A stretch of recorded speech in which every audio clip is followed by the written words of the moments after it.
Sinimulan na ng Local Water Utilities Administration ang investigasyon laban sa Prime Water Infrastructure Corporation na pag-aari ng Pamilya Villar.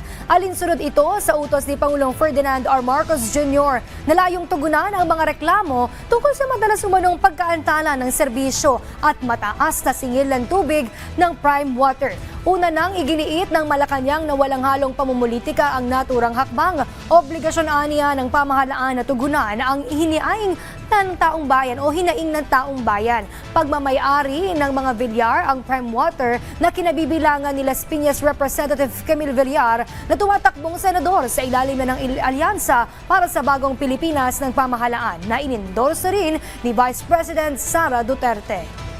Ang Prime Water, ano man naging transaksyon nito, dahil umiiyak ang karamihan, dapat po talagang maimbestigahan. So wala pong pamumulitika ito. Hindi po lahat ng ginagawa ng administrasyon para sa taong bayan ay pulos or pamumulitika. Kailangan pong trabahuhin, obligasyon po ng gobyerno at ng Pangulo na tugunan ang lahat ng hinaing ng taong bayan.